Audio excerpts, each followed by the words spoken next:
Johnny master గారి roommate Satish గారు join అయ్యారు. సతీష్ గారు నమస్కారం అండి. మీరు జానీ మాస్టర్ గారి దగ్గర నుంచి చూస్తారు, ఆయన గురించి చాలా మీకు తెలిసే ఉంటుంది. అసలు ఈ ఇష్యూపై మీ అభిప్రాయం ఏంటండి? అసలు మీ బాధన ఏంటి?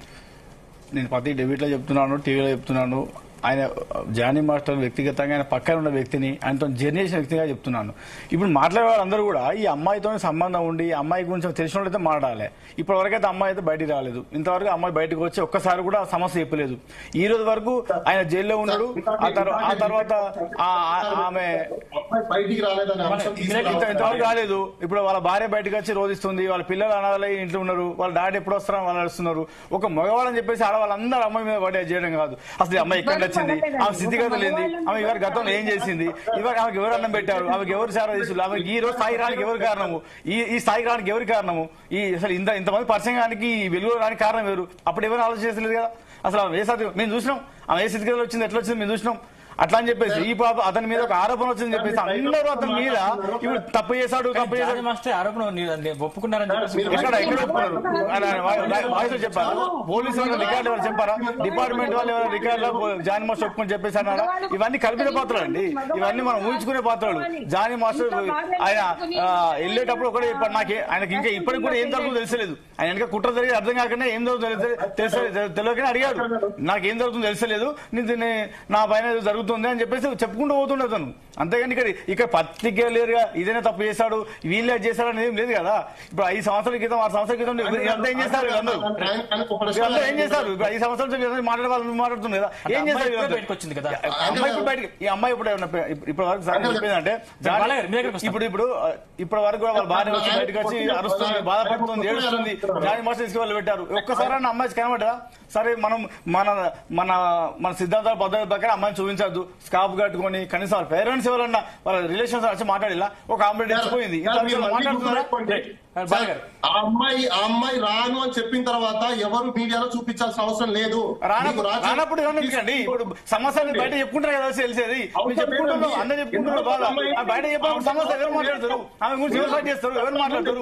అంటే ఒక క్రియేట్ మీద ఒక సెలబ్రిటీ మీద బలం వేసి ఆ వ్యక్తిని మనం బలం చేసి బయట మీరు కూడా అఫెన్స్ చేసినట్టు అవుతారు. మీరు చాలా జనరలైజ్ గా మాట్లాడుతున్నారు. ఆ అమ్మాయి బయటికి రావాల్సిన లేదు. మీరు మాట్లాడాలని చెప్తున్నాను. ఇప్పుడు ఇలా మాట్లాడితే ఇలా మాట్లాడుతూ ఉంటారు. కానీ అందరూ అమ్మాయి మొన్న లాస్ట్ టైం కూడా చెప్పాను, ఇప్పుడు కూడా చెప్తున్నాం, తప్పు అయితే ఖచ్చితంగా శిక్షిస్తారు. అవునా కదా? ఇప్పుడు అబ్బాయి తప్పు చేసినట్టయితే చట్టం నాయన తప్పకుండా శిక్ష ఇస్తుంది. ఇప్పుడు రిమాండ్ పంపించారు, చర్చ చేస్తున్నారు, నడుస్తుంది. అంతే కదా? ఇప్పుడు అందరు ప్రతి వాళ్ళు కూడా ఆయన తప్పు చేసిండు అంటే ఇద్దరు అందరు కనబడుతుంది కదా. ఇద్దరు సంబంధం లేదు, కలవరు. 2 చప్పట్లు కలిసి చప్పట్లని పార్టీ ఏమవుతుంది కదా, ఒక్కడే బలత్కరించినట్టు లేదు కదా. రైట్. సంజయ్ గారు ఏం చెప్తారండి? ఇక్కడ అతను ఏం మాట్లాడుతున్నారంటే ఆయనకి జానీ మాస్టర్ గారి మీద ప్రేమ ఉండొచ్చు, కన్సర్న్ ఉండొచ్చు. ఇవాళ మేమేం ఆయన పట్ల వ్యతిరేకంగా లేవు. ఇక్కడ నేను 3 విషయాలు చెప్తున్నా. ఆ అమ్మాయితో మేము గంటల తరబడి మాట్లాడాం. ఆ అమ్మాయి బాధని చాలా క్లియర్ గా, చాలా స్పష్టంగా ఆమెతో, ఆమె తల్లితో, కుటుంబంతో మాట్లాడాం. ఆమె తండ్రి చెల్లెలు కూడా ఉన్నారు. అయితే ఇక్కడ విషయం ఏంటంటే అసలు ఆమె ఎందుకు బయటికి రాదు అని మాట్లాడుతున్నారు చూడండి, అది చాలా తప్పు. అట్లాగే బయటకు వచ్చి మాట్లాడాలి కదా.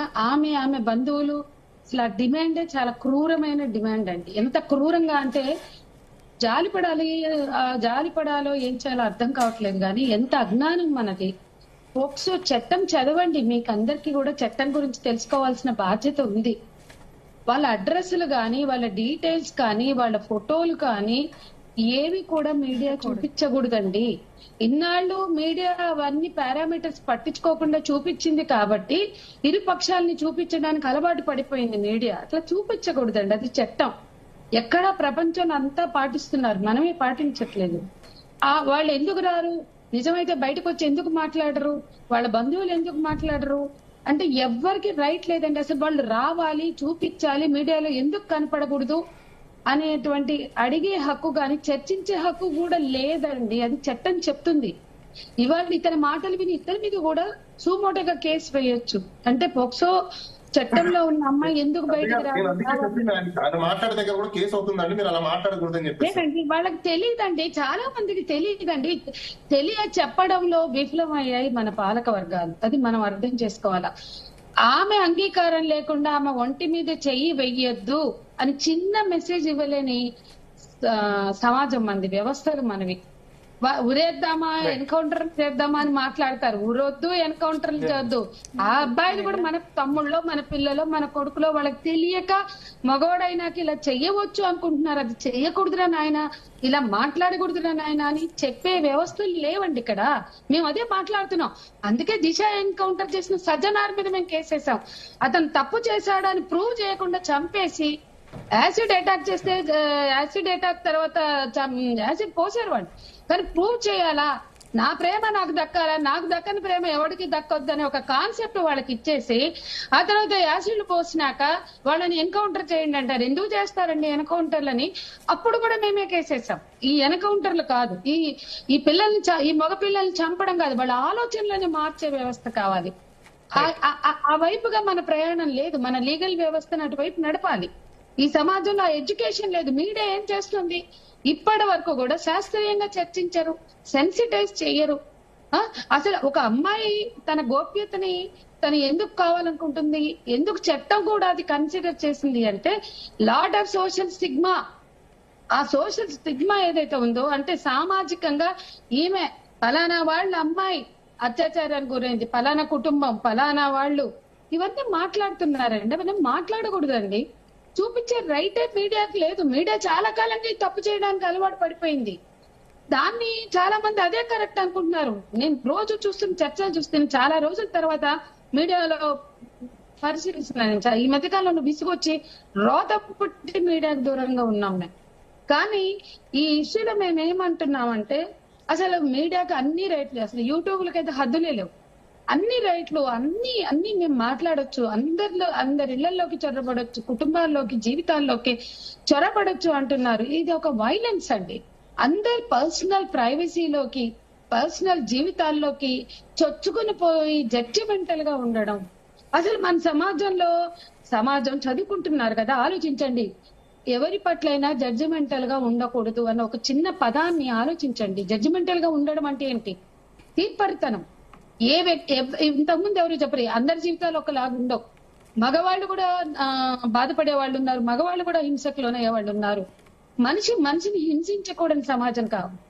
మనుషుల పట్ల ఇష్టం వచ్చినట్లు జడ్జిమెంటల్ గా ఉండేసి ఎవరికి తోచిన తీర్పులు, ఎవరికి తోచని వాళ్ళు వెదజల్లే సమాజం మారాలండి. ఆ వైపుగా ఎందుకు ఆలోచనలు చేయరు? ఆ వైపుగా మన డ్రైవ్ ఎందుకు ఉండకూడదు? అది ఆలోచించండి.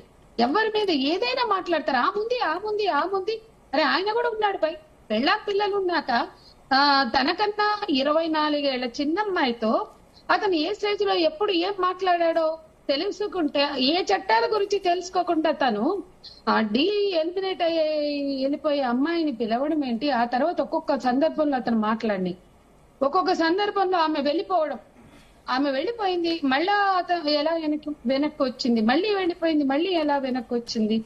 ఇవన్నీ చాలా ఉన్నాయండి. సరే, వాళ్ళిద్దరిని తెలుసుకొనివ్వండి. మనం ఎందుకు జడ్జిమెంటల్ గా ఉండాలి? ఎస్, ఏజ్ లేకపోతే కులము, మతము ఇక్కడ ఏవి ఫ్యాక్టర్స్ కాదండి.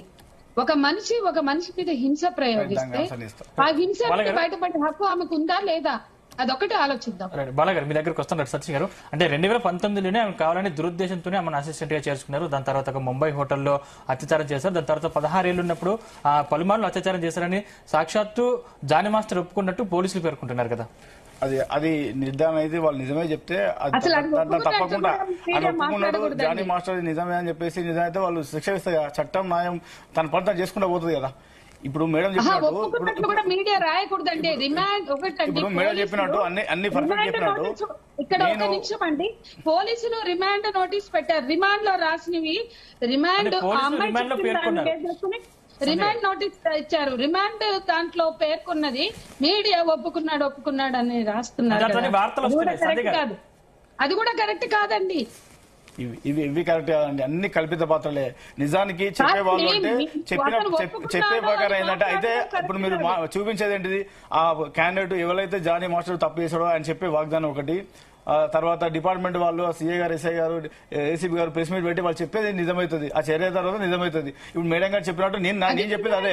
ఎవరినైనా కూడా ఇప్పుడు జానీ మాస్టర్ నా అదేంటంటే జానీ మాస్టర్ చేశాడో లేదో మేడం గారు ఒక నిమిషం మేడం గారు, ఇప్పుడు జానీ మాస్టర్ గారు చేశాడో లేదో అని పక్క పెడితే ఇప్పుడు నేను అన్న విషయం ఏంటంటే దాదాపు ఒక వారం రోజుల నుంచి ఇతను రేప్ చేశాడో లేదో అటు మీద ఏం చేశాడో లేదో తన మీద ఏం జరిగిందో లేదు కానీ ఒక దాదాపు 1 వీక్ నుండి ఒక 500 సార్లు ఇతను రేప్ చేశారు. మీడియా మొత్తం, ప్రజలు మొత్తం అందరూ ప్రతి వాళ్ళు అనేక రకంగా అంటే ఇంకొకరు అయితే కొంచెం ధైర్యం లేదు తక్కువ అయితే సూసైడ్ చేసుకోవాలి, వాళ్ళ భార్య కూడా సూసైడ్ చేసుకోవాలి, వాళ్ళ భార్య కూడా సూసైడ్ చేసుకోవాలి. నేరం రుజువు కాకముందుకే ఇలాంటి ఆరోపణ రాగానే ఇంతమందిని మాట్లాడలేదు కదా, మరి అప్పుడు చెప్తలేరు. ఇప్పుడు జానీ మాస్టర్ నిజంగా చేసిండు లంగా అలాంటి వాడు ఇలాంటి వాడు వీళ్ళు చూసారా?